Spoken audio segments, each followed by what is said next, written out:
Global IT के YouTube channel में आप सभी का एक बार फिर से स्वागत है। आज जो है हम हमारी सीरीज चली थी 500 क्वेश्चंस वाली फीटर सेकेंड ईयर के लिए, उसका पार्ट 13 भाग 13 करने वाले हैं। ठीक है, इस क्वेश्चन का पीडीएफ कहाँ से मिलेगा तो मैं बार बार आपको बताता हूँ। ये वेबसाइट है हमारी www.globalit.org। इस वेबसाइट पे आपको विजिट करना है। आपका फ़ोन में इस तरह से वेबसाइट ओपन होगी। राइट साइड कॉर्नर में ऐसे 3 लाइन बनी होगी, इस पर आपको क्लिक करना है। इस पर क्लिक करेंगे तो कई सारे आपको ऑप्शन दिखाई देंगे।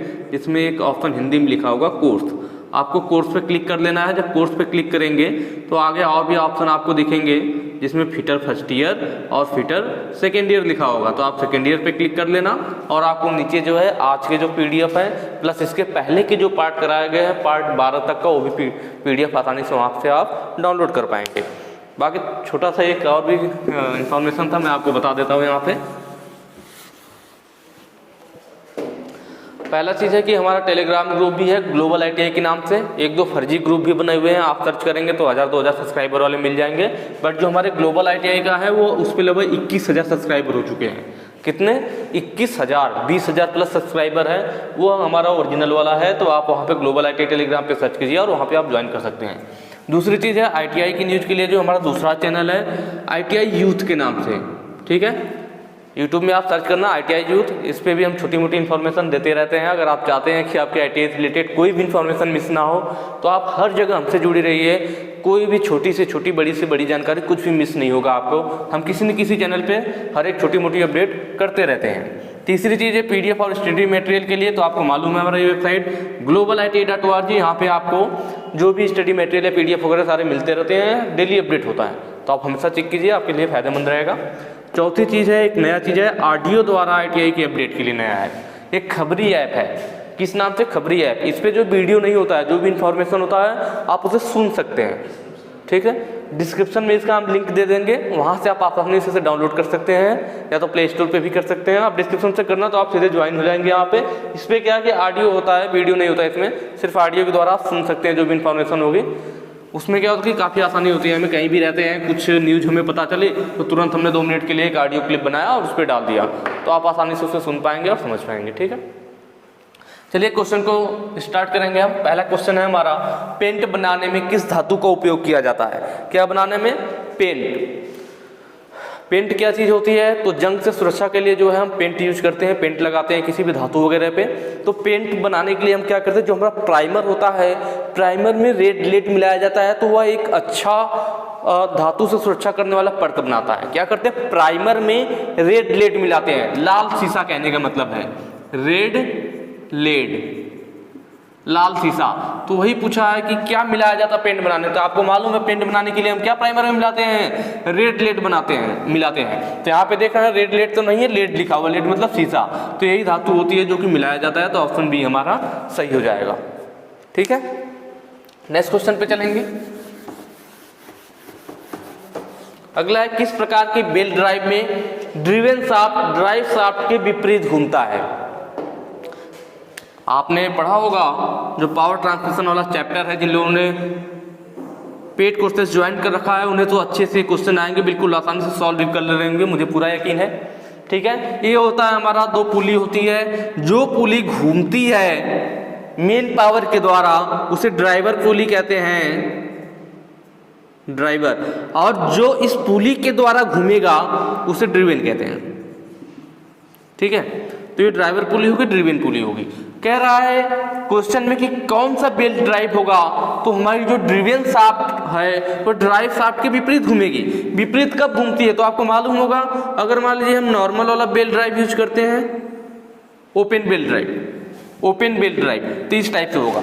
तो इसमें अगर व्हील या पुली अगर इधर को घूम रहा है, जब पुली इधर को घूमेगा तो आपको ध्यान से इसे इमेजिन करना है कि पुली इधर को घूमेगा, जब इधर को घूमेगा तो ये वाला हिस्सा खिंचाव में आएगा। पुली ऐसे इधर को रोटेट हो रहा है, यह रोटेट इधर को हो रहा है तो यह खिंचाव में आ रहा है, मतलब ये इधर को खींच करके आ रहा है, और यह इधर से स्लैक वाला साइड होता है जो लूज होता है। तो जब ये इधर को घूम रहा है तो बेल्ट इधर को आएगा इस खिंचाव में, इधर से जाते इस पुली को किधर घुमाएगा? इधर से एरो आ रहा है, इधर को घुमाएगा, मतलब जिस दिशा में यह घूम रहा है उसी दिशा में यह घूम रहा है। ऐसा कब हो रहा है? जो ओपन बेल्ट ड्राइव है, तो दोनों सेम दिशा में घूम रहे हैं। विपरीत में कब घूमेंगे? तो क्रॉस में घूमता है। कैसे? अभी आप देख लेना। क्रॉस मतलब जब हमारा बेल्ट ड्राइव ऐसे हो जाए क्रॉस में, अब देखिए क्या होगा, जब हमारा ड्राइवर पुली ऐसे घूमेगी तो आपको मालूम है जब ये इधर को घूमेगी तो यह वाला खिंचाव में आता है, तो यह हिस्सा ऐसे खिंचाव में आएगा। ठीक है, यह घूम रही है, बेल्ट ऐसे खिंचाव में आ रहा है, इस पर लपेटता जाएगा ना, समझिए इसको इमेजिन कीजिए कि यह ऐसे ऐसे घूम रहा है तो हिस्सा इस पर लपेटाएगा, मतलब यह खिंचाव में आएगा, जब खिंचाव में आएगा तो इधर खींचेगा, इधर लूज करेगा। जब ऐसे इसको खींचेगा, जब बेल्ट इधर को लपेट में इसमें आएगा या खिंचाव में आएगा, जब खींचेगा तो क्या होगी, पुली घूमेगी। यह खींचोगे तो पुली किधर को घूमेगी, इमेजिन करो ऐसे खींच रहे हैं तो ये पुली घूम रही है, कैसे, ऐसे घूम रही है। ठीक है, तो इस तरह से हम देखते हैं कि इसमें ड्राइवर पुली हमारी क्लॉकवाइज घूम रही है और ड्रिवेन एंटी क्लॉकवाइज, दोनों विपरीत हो गए। किसमें हो गया, क्रॉस बेल्ट ड्राइव में। ऑप्शन सी हमारा सही हो जाएगा। नेक्स्ट क्वेश्चन पे चलेंगे।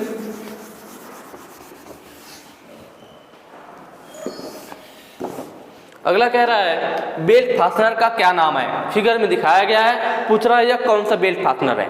ठीक है, दिख रहा होगा कैसा है, कंघी नुमा है। कंघी नुमा को हम क्या कहते हैं, तो आपने पढ़ा होगा एलिगेटर टाइप। ऑप्शन सी हमारा सही होगा।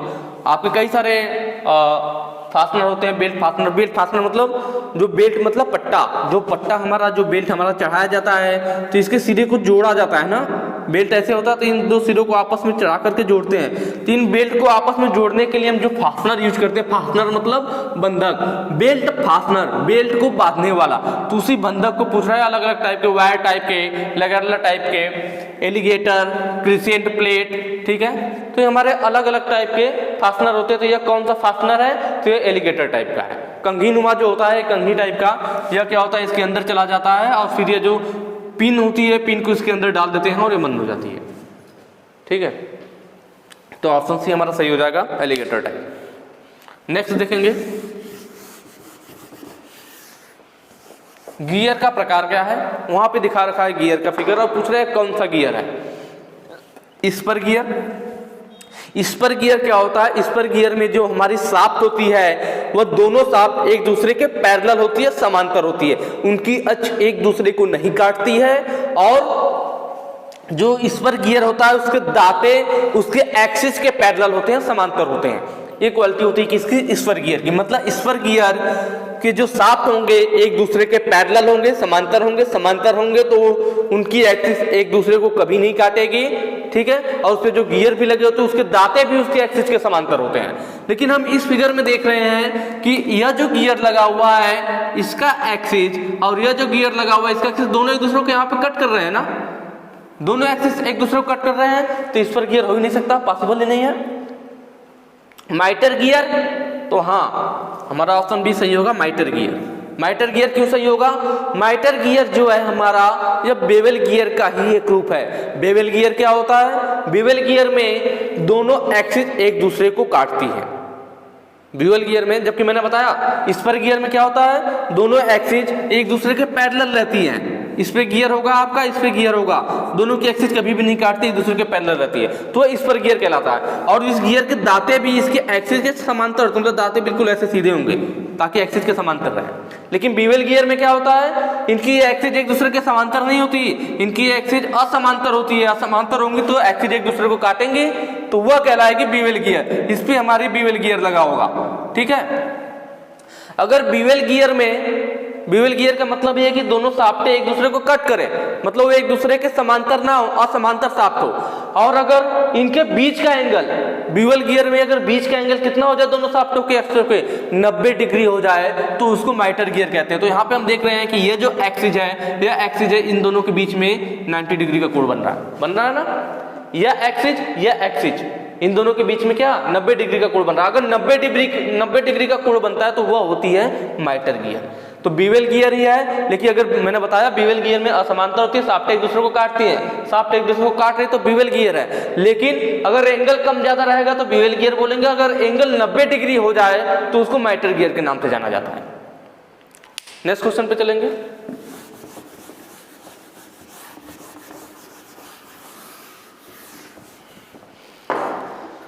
बेल्ट ड्राइव में एक्स के रूप में चिन्हित भाग का नाम क्या है। आपको ये फिगर दिखाया गया है, आपका ड्राइवर है, ड्रिवेन है, घूम रहे हैं हमारे। ठीक है, बेल्ट ड्राइव चढ़ा हुआ है। इसमें क्या होता है, जब हमारी बेल्ट लूज होती है तो उसको टाइट करने के लिए, जिससे कि बेल्ट स्लिप ना करे, हम वहां पे यूज करते हैं या एक्स्ट्रा पुली, जिस पुली को हम जॉकी पुली के नाम से जानते हैं।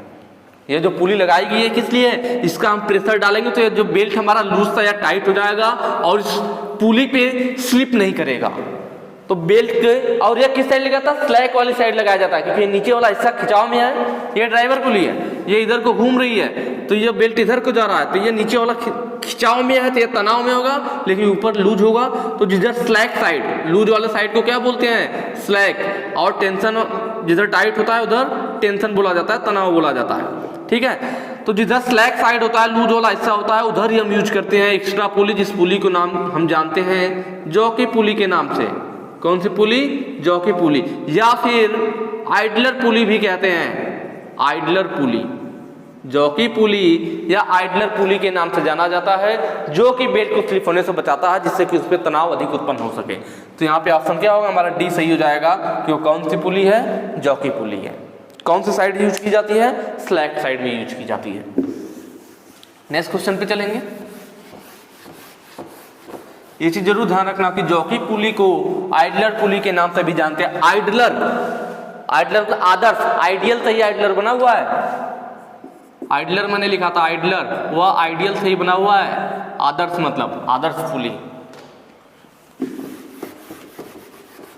नेक्स्ट क्वेश्चन कह रहा है किस प्रकार का गियर ड्राइव रोटरी चाल को रैखिक चाल में बदलता है। इसमें कौन सा ऐसा गियर ड्राइव है जो कि रोटरी चाल को रैखिक चाल में बदल देगा।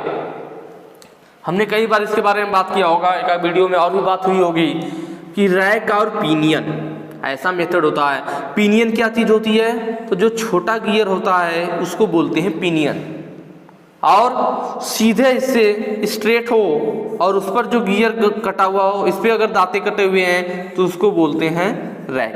रैक पे अनंत दांते होते हैं, रैक पर बोला जाता है अनंत दांते कितने भी हो सकते हैं, सीधा जितना लंबा होगा उतने दांते बढ़ता जाएगा।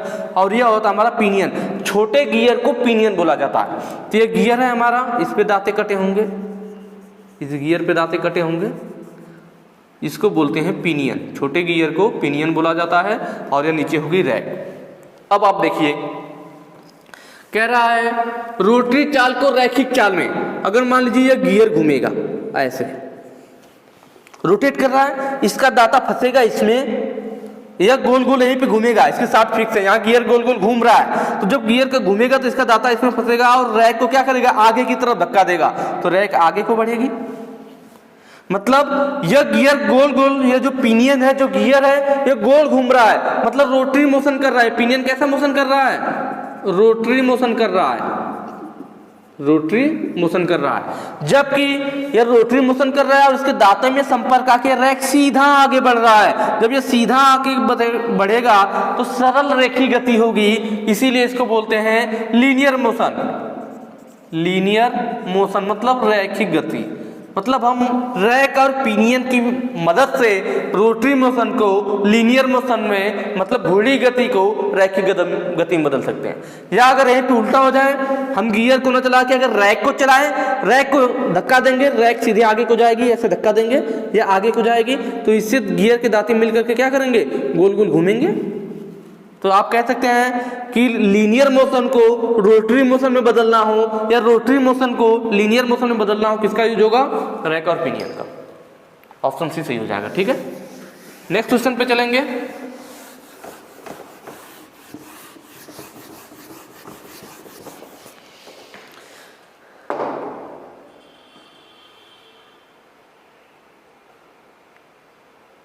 गियर में एक्स के रूप में चिन्हित भाग का नाम क्या है। इसका फिगर अभी आगे पीछे हो गया होगा।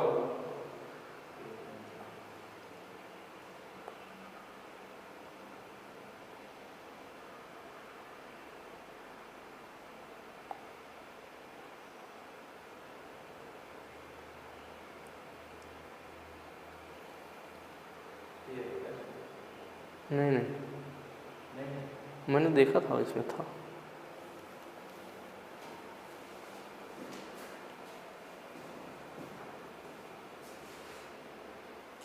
ठीक है, तो ये फिगर आपको दिख रहा होगा कि गियर में एफ के रूप में चिन्हित भाग क्या है, यह गियर का फिगर बना हुआ है, ठीक है। इसमें देखिए जो ऊपर वाली लाइन है गियर की, दांते के ऊपर वाली लाइन और बिल्कुल बेस में होती है, जो और एक बीच से जाती है और एक जस्ट बेस से थोड़ा ऊपर एक और लाइन बनी हुई है।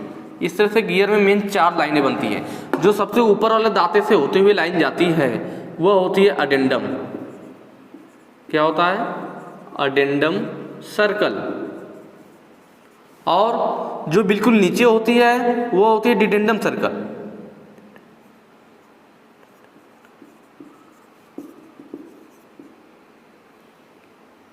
ठीक है, अडेंडम सर्कल, डिडेंडम सर्कल। बीच वाली जो यह है इसको कहते हैं पिच सर्कल। सबका नाम ध्यान रखिएगा, इससे आगे अभी क्वेश्चन आएगा, पिच सर्कल। और जो डिडेंडम सर्कल के जस्ट ऊपर लाइन है ये वाली गई हुई है, ठीक है, इसको क्या बोलते हैं? तो उसको बोलते हैं वर्किंग डेप्थ सर्कल। कार्यकारी गहराई का सर्कल होता है, ठीक है, डेप्थ सर्कल। तो कभी कभी पूछ लेता है अडेंडम डिडेंडम, तो जो पिच सर्कल से अडेंडम सर्कल के बीच की दूरी होती है यह कहलाता है अडेंडम। वह क्या कहलाता है? अडेंडम कहलाता है। और जो पिच सर्कल से डिडेंडम सर्कल के बीच की दूरी होती है ए वाली, इसको बोलते हैं डिडेंडम। डिडेंडम, ठीक है।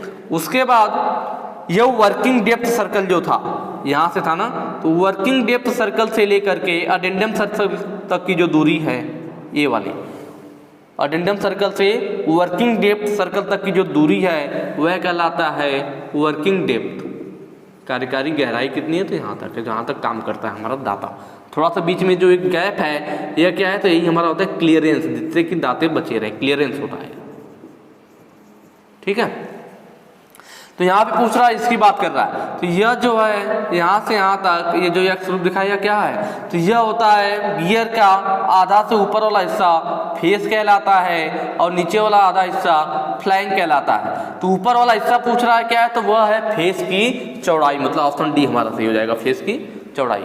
बाकी ये जो मैंने अभी आपको ये चीजें बताई, इससे आगे क्वेश्चन आएंगे, ठीक है। तो ये सारी चीजें आपको पता होना चाहिए कि किसको क्या बोलते हैं, कौन सा अडेंडम सर्कल है, कौन सा डिडेंडम सर्कल है, कौन सा अडेंडम है, कौन सा डिडेंडम है, वर्किंग सर्कल कौन सा है, वर्किंग डेप्थ कौन सी है और पिच सर्कल कौन सा है। इतना जरूर ध्यान रखिए, तभी आप क्वेश्चन आसानी से कर पाएंगे। चलिए आगे बढ़ते हैं।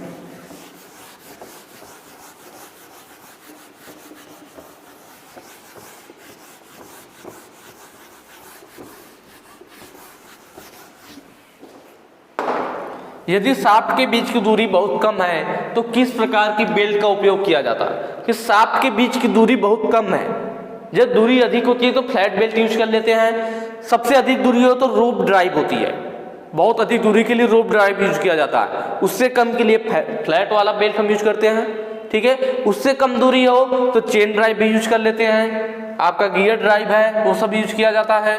लेकिन यहाँ पे बात कर रहा है, आपको ऑप्शन दिया हुआ है कि यदि शाफ्ट के बीच की दूरी कम है तो बेल्ट के बारे में पूछ रहा है, ड्राइव की बात नहीं हो रही, बेल्ट की बात हो रही है कि यदि शाफ्ट के बीच की दूरी बहुत कम है तो किस प्रकार का बेल्ट यूज करेंगे? Flat belt, we belt, link belt, ribbed belt. तो हमारा कौन सा ऑप्शन सही होगा? We belt. कम दूरी के लिए हम वी बेल्ट यूज करते हैं, अधिक दूरी हो तो फ्लैट बेल्ट, ठीक है। बाकी इनकी लंबाई फिक्स नहीं होती है, जो लिंक बेल्ट वगैरह होते हैं छोटे छोटे लिंक को जोड़ करके बनाया जाता है। यहाँ पे ऑप्शन क्या सही हो जाएगा? ये सही हो जाएगा, वी बेल्ट। नेक्स्ट क्वेश्चन पे चलेंगे।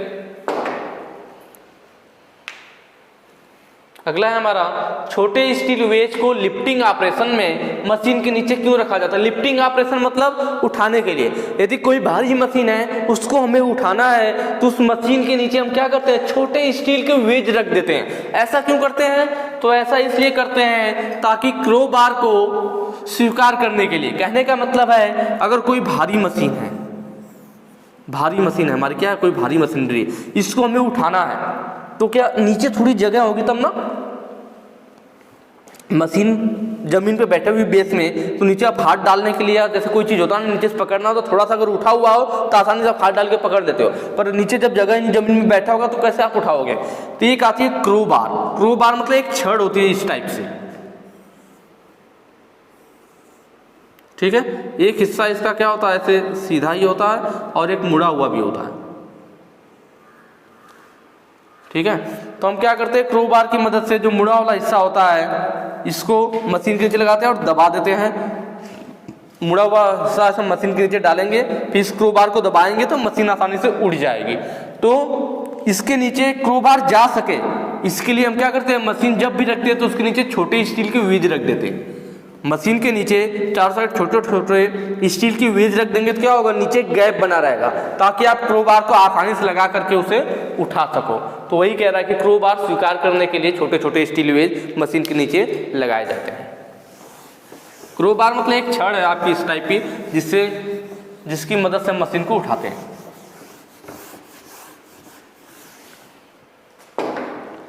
दो फिक्स्ड पुली के बीच बेल्ट तनाव को कैसे समायोजित किया जाता है। दो पुली हमारी फिक्स पुली है, उन्हें एडजस्ट नहीं किया जा सकता। फिक्स्ड पुली है, डिस्टेंस फिक्स्ड है, तो उनके बीच अगर हमें उनके तनाव को, मतलब बेल्ट का जो तनाव है, दो पुली फिक्स्ड है, उनके बीच में जो बेल्ट का तनाव हमें उसे एडजस्ट करना है। अगर उस तनाव को कम करना हो या ज्यादा करना हो तो किसकी मदद से किया जा सकता है।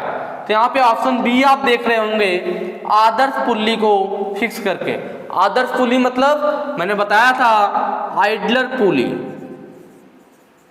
आइडलर पुली, आइडलर पुली को ही आइडियल से लिया गया। आइडलर पुली को हिंदी में आदर्श पुली कहते हैं। आइडलर पुली क्या होती है, तो मैंने बताया था आइडलर पुली मतलब जॉकी पुली। जॉकी पुली का ही दूसरा नाम आइडलर पुली है। तो मैंने अभी पीछे फिगर में दिखाया भी था कि मान लीजिए एक यह है पुली, एक यह पुली है, दोनों का क्या है, डिस्टेंस फिक्स है, दोनों फिक्स पुली है। अब इनके बीच में अगर हमें बेल्ट के तनाव को कम ज़्यादा करना हो, बेल्ट के तनाव को अगर हमें इनके बीच में कम ज़्यादा करना है तो क्या करेंगे, यहाँ पे जो ड्राइव वाली होती है इस पर लगा देते हैं हम क्या, जॉकी पुली। ऐसे जॉकी पुली लगी होती है। ठीक है, तो इस जॉकी पुली को जब हम दबाएंगे तो क्या होगा, तनाव ज़्यादा होगा, बेल्ट दबेगा, तनाव ज़्यादा होगा। तनाव को हमें कम करना है तो जॉकी पुली को थोड़ा ऊपर उठाएंगे तो तनाव कम होगा। तो इस तरह से जॉकी पुली की मदद से हम फिक्स्ड पुली के बीच बेल्ट के तनाव को समायोजित मतलब एडजस्ट कर सकते हैं। इसी जॉकी पुली को हम आइडलर पुली के नाम से भी जानते हैं। ठीक है, नेक्स्ट क्वेश्चन पे चलेंगे।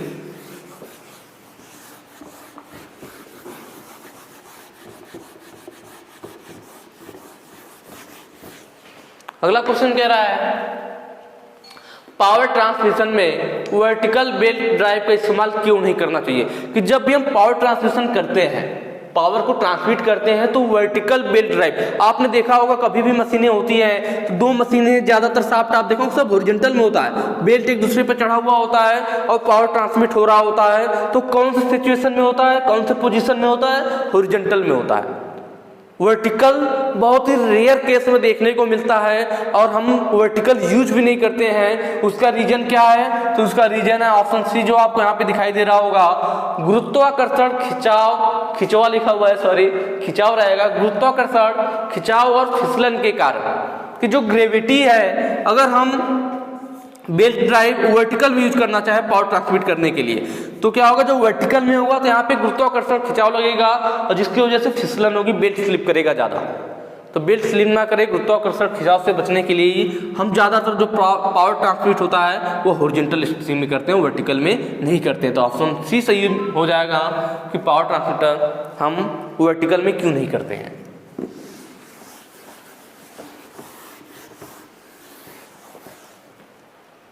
नेक्स्ट क्वेश्चन देखेंगे, कपलिंग का नाम क्या है। यहाँ पे कपलिंग दिखाई गई है और इस कपलिंग का नाम पूछ रहा है। ठीक है, देखने में तो एक क्लच टाइप का लग रहा है, जो डॉग क्लच होता है कुछ उस टाइप का। यह जो कपलिंग है वह प्लेट कपलिंग है। कौन सी, प्लेट कपलिंग। आपने फिगर वगैरह में देखा होगा कुछ थोड़ा अलग टाइप से दिखा रखा है, इस टाइप से यहाँ पे बोल्ट के द्वारा हम जोड़ते हैं, ये शाफ्ट लगी होती है, वैसे इधर भी होता है और इधर भी हमारी क्या होती है, शाफ्ट लगी होती है और बोल्ट के द्वारा ये दोनों आपस में जोड़ी जाती है। तो ये प्लेट कपलिंग कुछ इस टाइप से आपने फिगर देखा होगा। यह भी एक तरह से बोल्ट के द्वारा जोड़ा गया प्लेट कपलिंग ही है, जो कि देखने में डॉग क्लच जैसा दिख रहा है। तो यह कौन सा ऑप्शन हो जाएगा हमारा, प्लेट कपलिंग हो जाएगा। प्लेट कपलिंग हम कब यूज करते हैं, जब दो शाफ्टों को पूर्ण रूप से अलाइनमेंट में लाना हो। दो शाफ्ट को पूर्ण रूप से संरेखण में, अलाइनमेंट का मतलब है एक शाफ्ट ये हो गई और एक शाफ्ट दूसरी होगी, दोनों को हमें जोड़ना है। तो दोनों को अलाइनमेंट, दोनों का सेंटर बिल्कुल एक सीध में हो, दोनों पूर्ण रूप से अलाइनमेंट में हो, संरेखण में हो, उसके लिए हम यूज करते हैं प्लेट कपलिंग। ठीक है। और जब संरेखण में नहीं होती है, किसी एंगल पे 10-15 डिग्री तक हमें असंरेखण रहता है, तो वहाँ पे यूनिवर्सल वाला यूज किया जाता है। यूनिवर्सल कब यूज करते हैं? जब उसमें हमारा कुछ डिसअलाइनमेंट रहता है। ठीक है।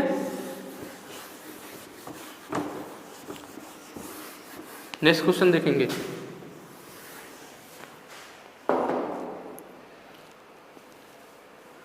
पावर ट्रांसमिशन में पुली का फेस क्राउन क्यों होता है? जब पावर ट्रांसमिट किया जाता है जब पुली के द्वारा, तो पुली के ऊपर क्राउन किया जाता है। क्राउन का मतलब है उसके बीच वाले भाग में थोड़ा सा उभार दिया जाता है। पुली के बीच वाले भाग को थोड़ा उभरा हुआ बनाया जाता है, थोड़ा उभार दे दिया जाता है, जिसको क्राउन बोलते हैं। क्या बोलते हैं? क्राउन बोलते हैं। अगर मान लीजिए हमारी पुली है, पुली का चौड़ाई है फेस की, तो इसका बीच वाला भाग थोड़ा सा क्या होगा? उभरा हुआ होगा। बीच वाला भाग थोड़ा सा उभरा हुआ बनाया जाता है, बीच वाला, उसी को क्राउन बोला जाता है। तो जो पुली का जो फेस है, इसके बीच वाले भाग को थोड़ा उभरा हुआ हमने बनाया है। तो ये पूछ रहा है पावर ट्रांसमिशन में पुली का जो फेस है वो क्राउन क्यों होता है? क्राउन का मतलब उभरा हुआ क्यों होता है? तो इसलिए होता है जिससे कि बेल्ट को सेंटर में रखा जा सके, बेल्ट को केंद्रीकृत रखने के लिए। बेल्ट को जब इस पे बेल्ट पुली पे चढ़ करके घूमेगी तो वो बेल्ट सेंटर में रहे, इसके लिए क्या किया जाता है? पुली को क्राउन किया जाता है। उस क्राउन करने का मतलब उसको बीच में उभार दिए हुए बनाया जाता है। ठीक है। नेक्स्ट क्वेश्चन पे चलेंगे।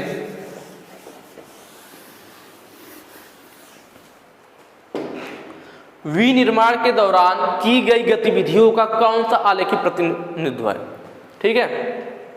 कहने का मतलब है कि विनिर्माण मतलब मैन्युफैक्चरिंग के दौरान, जहां मैन्युफैक्चरिंग कर रहे हो, कोई चीज बना रहे हो, मैन्युफैक्चर हो रहा है, विनिर्माण हो रहा है, तो उस समय की गई गतिविधियों मतलब जो आप काम कर रहे हो, जो प्रोसेस करने वाले, जो एक्टिविटीज होने वाली है मैन्युफैक्चरिंग के दौरान, जो आप एक्टिविटी मतलब कौन कौन सा आपको एक्टिविटीज करना है, उसका आलेखिक प्रतिनिधित्व है। कौन सा इनमें से उसका आलेखिक प्रतिनिधित्व है?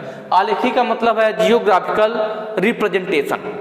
जियोग्राफिकल रिप्रेजेंटेशन आलेखी प्रतिनिधित्व है। ठीक है। तो वह होता है प्रोसेस चार्ट। ऑप्शन बी आपका सही होगा। क्या?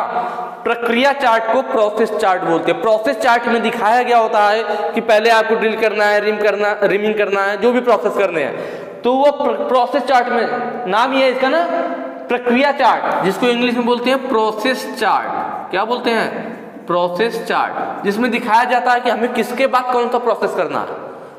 प्रोसेस चार्ट में दिखाया जाता है कि इसके बाद हमें ये प्रोसेस करना है, ये प्रोसेस करना है। तो वही क्वेश्चन ने पूछा था कि मैन्युफैक्चरिंग के दौरान, विनिर्माण मतलब मैन्युफैक्चरिंग के दौरान की गई एक्टिविटीज कि कौन सा एक्टिविटीज करना है, उसके लिए कौन सा जियोग्राफिकल रिप्रेजेंटेशन है, कि कौन सा ऐसा इस प्रोसेस है इसमें जिसमें वो रिप्रेजेंटेशन दिया जाता है कि हमें इसके बाद कौन सा ऑपरेशन करना है। तो वह है प्रोसेस चार्ट, जिसमें वह सब चीजें इंफॉर्मेशन दी जाती है। नेक्स्ट क्वेश्चन पे चलेंगे।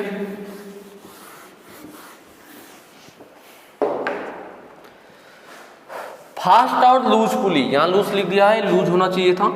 फास्ट और लूज पुली असेंबली में यक्स के रूप में चिन्हित भाग का नाम क्या? वहां पे फास्ट एंड लूज पुली का फिगर दिखाया गया है और पूछ रहा है उसमें जो यक्स भाग है वो क्या है। देखिए इसमें हमें ध्यान देना पड़ता है। अगर एरो ऐसे ऊपर की तरफ बना के पूछे तो यह क्या हो जाता, हमारा फास्ट पुली हो जाती। क्या हो जाती? फास्ट पुली, क्योंकि ये पूरी लाइन के द्वारा दिखाई गई है। जिसमें डॉटेड लाइन होती है उस पर अगर ऐसे एरो दिखा के पूछता तो उसको हम क्या बोलते हैं कि यह जो है हमारी लूज पुली है। क्या है? लूज पुली है। ध्यान देना है। हो सकता है यह बदल भी जाए, लाइनें को आपको ध्यान रखना है, नहीं कि हमेशा दाहिने साइड वाली फास्ट पुली होगी। जिसमें पूरी लाइन बनी हुई है वो फास्ट पुली, जिसमें डॉटेड के द्वारा लाइन बनी हुई है, जिसमें डॉटेड के द्वारा बेल्ट को दिखाया गया है, वो लूज पुली। और अगर इस साइड से एरो दे के पूछे कि यह कौन सा भाग है, जैसा कि यहाँ पे पूछा गया, यहाँ पे एरो कहाँ बनाया है? एरो देख रहे होंगे आप, साइड में बना रखा है। तो जब साइड में दिखा करके पूछे तो बोलते हैं क्राउन पुली। क्या बोलते हैं? क्राउन पुली। सामने से देखता, फेस पे दिखाता तो फास्ट पुली बोलते हैं, यहाँ पूछता तो लूज पुली बोलते हैं, लेकिन साइड में पूछ रखा है तो वो क्या बोलेंगे, क्राउन पुली बोलेंगे। तो यहाँ पे ऑप्शन देख रहे होंगे, ऑप्शन सी हमारा सही हो जाएगा, क्राउन पुली। तो ये ध्यान रखना है आपको कि एरो कहाँ पे दे रखा है, ठीक है। नेक्स्ट चलेंगे।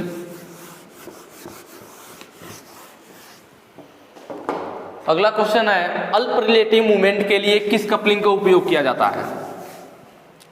अल्प रिलेटिव मूवमेंट, ठीक है, कहने के मतलब है, अभी मैंने जो आपको बताया था कि जो दो हमारी साफ्टे हैं, एक साफ्ट यह है और यह एक साफ्ट है, दोनों साफ्ट को हमें जोड़ना है, ठीक है। लेकिन इनमें क्या हो, अल्प रिलेटिव मूवमेंट हो, कहने का मतलब दोनों की एक्सिस बिल्कुल एक संरेखण में नहीं है, थोड़ी बहुत अगर उनमें डिफरेंस है तो कौन सी कपलिंग यूज करनी चाहिए। अगर बिल्कुल संरेखण में होती, दोनों साथ बिल्कुल अलाइनमेंट में होती, एकदम एग्जैक्ट अलाइनमेंट, कोई भी प्रॉब्लम नहीं है, तब हम फ्लैंज कपलिंग यूज करते हैं। लेकिन यहाँ पे कह रहा है कि अल्प मतलब थोड़ा सा रिलेटिव मूवमेंट है, तब कौन सा कपलिंग उपयोग किया जाएगा, तब होता है हमारा फ्लेक्सिबल। लेकिन नाम में ही पता चला फ्लेक्सिबल, जो थोड़ा बहुत सह सके, थोड़ी बहुत मिसअलाइनमेंट को सह सके, उसको कहते हैं फ्लेक्सिबल कपलिंग। तो ये फ्लेक्सिबल कपलिंग मतलब फ्लेक्सिबल है, थोड़ा बहुत एडजस्ट कर लेगी, ठीक है। तो फ्लेक्सिबल कपलिंग का यूज करते हैं जब अल्प रिलेटिव मूवमेंट हो, मतलब थोड़ी बहुत उसमें असंरेखण है, पूर्ण रूप से संरेखण में नहीं है, अलाइनमेंट पूर्ण रूप से नहीं है, थोड़ा बहुत डिसअलाइनमेंट है, तब हम यूज करते हैं फ्लेक्सिबल कपलिंग। यहाँ पे ऑप्शन सी सही हो जाएगा। नेक्स्ट देखेंगे,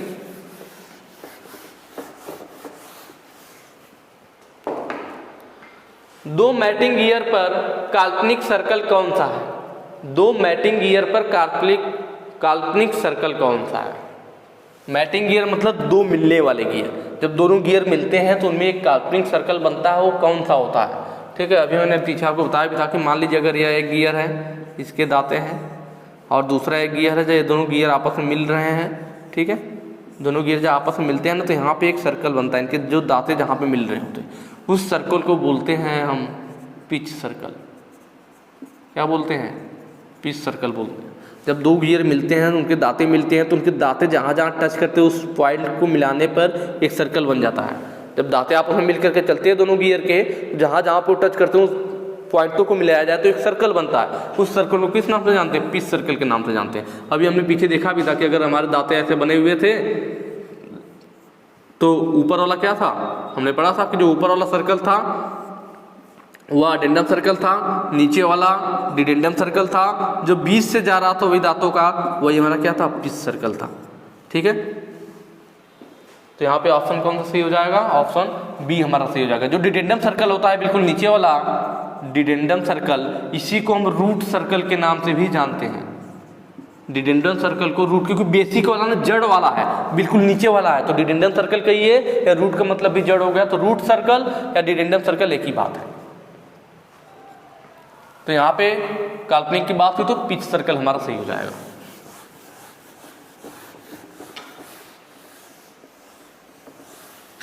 ठीक है, अगला क्वेश्चन में क्या है, गियर में पिच सर्कल और रूट सर्कल के बीच की रेडियल दूरी का नाम क्या है। अभी मैंने बताया ना कि हमारा गियर है, मान लीजिए ये फेस विड्थ था, तो ये गियर का जो ऊपर वाला हिस्सा था वो क्या था, अडेंडम सर्कल, अडेंडम नहीं बोलेंगे, अडेंडम सर्कल बोलेंगे। नीचे वाले को डिडेंडम सर्कल या रूट सर्कल, जो बीच से जा रहा है या पिच सर्कल है। मैंने आपको बताया था पिच सर्कल से अडेंडम सर्कल के बीच की दूरी अडेंडम कहलाती है, अडेंडम, और पिच सर्कल से डिडेंडम सर्कल के ये या रूट सर्कल के, पिच सर्कल से डिडेंडम या रूट सर्कल के बीच की जो दूरी होती है वो डिडेंडम कहलाती है। यही चीज था, तो यहाँ पे पूछ रखा है गियर्स में पिच सर्कल और रूट सर्कल के बीच, पिच सर्कल और रूट सर्कल या कह लीजिए डिडेंडम सर्कल, दोनों के बीच की दूरी क्या है, डिडेंडम है, क्योंकि रूट सर्कल को डिडेंडम सर्कल के नाम से भी जानते हैं। तो ऑप्शन हमारा बी सही, सॉरी सी सही होगा, डिडेंडम। नेक्स्ट क्वेश्चन पे चलेंगे।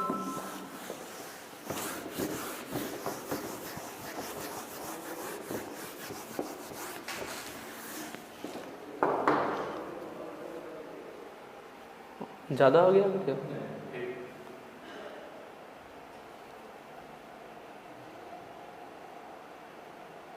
ठीक। सूखे बेल्ट की ग्रिपिंग पावर को कैसे सुधारें? सूखे बेल्ट की ग्रिपिंग पावर को, ठीक है, अगर कोई हमारा सूखा हुआ बेल्ट है, जो बेल्ट हमारी पुलियों पे चलता है, तो अगर हमें उनकी ग्रिपिंग पावर को बढ़ाना है, आपने देखा होगा अगर कहीं पे इंजन वगैरह ऐसी चीज़ें चलती है बेल्ट के द्वारा, तो वहाँ पे जब पट्टा हमारा जो होता है, जो बेल्ट होता है, वो स्लिप करने लगता है, बार बार फेंकता है, लूज हो जाता है, तो लोग वहाँ पे क्या करते हैं, उस पर गाँव में लोग रंजन वगैरह बोलते हैं, रंजन है, रंजक है, कुछ ऐसे बोल देते हैं, उसको डाल दीजिए। कुछ लोग चोटा वगैरह भी यूज कर लेते हैं, ठीक है। तो वही है, रंजक नहीं, दरअसल वो रेजिन होता है। वो क्या होता है? रंजक नहीं, रेजिन होता है। तो यहाँ पे ऑप्शन बी हमारा सही होगा, पिसा हुआ रेजिन लगा है। जो हमारी बेल्ट है उसके ग्रिपिंग पावर को बढ़ाने के लिए कि वो स्लिप ना करे और वो टाइट चले, तो उसके लिए हम क्या करते हैं, उस पर पिसा हुआ रेजिन लगाते हैं। तो ऑप्शन बी हमारा सही हो जाएगा, ठीक है। नेक्स्ट क्वेश्चन पे चलेंगे।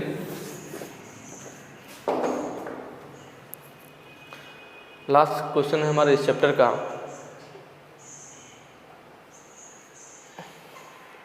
किस प्रकार के बेल्ट फास्टनर का उपयोग भारी मशीन पर किया जाता है? इसमें से कौन सा बेल्ट फास्टनर है? बेल्ट फास्टनर कई टाइप के होते हैं, 5 टाइप के थे, तो इनमें कौन सा है जो हमारा भारी मशीन पर किया जाता है? तो देखिए यहाँ पे पहला ऑप्शन है वायर बेल्ट फास्टनर, जैक्सन, लागरेल या लैगरले भी कहीं पे इसको बोलते हैं। क्या बोलते हैं? लैगरले या लागरेल, जो भी हो टाइप बेल्ट फास्टनर, और क्रिसेंट प्लेट बेल्ट फास्टनर, ठीक है। देखिए जो जैक्सन है और क्रिसेंट है, ये दोनों लगभग एक ही टाइप के हैं। यह दोनों जो यूज किए जाते हैं, जैक्सन बेल्ट फास्टनर और क्रिसेंट बेल्ट फास्टनर, यह यूज किए जाते हैं मीडियम वर्क के लिए, मीडियम लोड के लिए,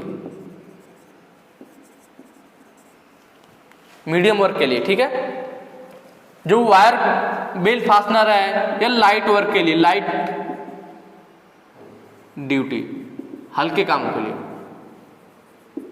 हल्के कामों के लिए, लाइट ड्यूटी वर्क के लिए वायर बेल्ट फास्टनर। इसमें क्या होता है, दो हमारी बेल्टें होती हैं, बेल्टों के आगे एक ऐसे रॉड टाइप का लगाते हैं, इसमें वायर लगा होता है, वायर इसके ऊपर ऐसे ऐसे लपेट दिया जाता है छेद करके, और इधर से भी वायर ऐसे फंसा के इसमें लपेट दिया जाता है। तो वायर टाइप के द्वारा जोड़ा जाता है हल्के ड्यूटी कार्यों के लिए वायर बेल्ट फास्टनर।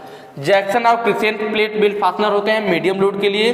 जो हमारा ऑप्शन सी है लेगरले टाइप बेल्ट फास्टनर, यह होता है हमारा क्या, हैवी ड्यूटी के लिए, भारी वर्क के लिए, ठीक है। कौन सा है हमारा? ऑप्शन सी है। तो हमारा यहाँ पे ऑप्शन सी सही हो जाएगा, भारी के लिए लेगरले टाइप है। बाकी टेलीग्राम पे जरूर ज्वाइन कीजिए वहाँ पे, ठीक है। और वेबसाइट हमारे globaliti.org। बाकी नेक्स्ट वीडियो में मिलेंगे नेक्स्ट वीडियो के साथ, और शेयर जरूर कीजिए, ठीक है। लाइक भी कर सकते हैं पर शेयर भी कीजिए उसके साथ में। नेक्स्ट वीडियो में मिलेंगे आगे क्वेश्चन के साथ। Thank you.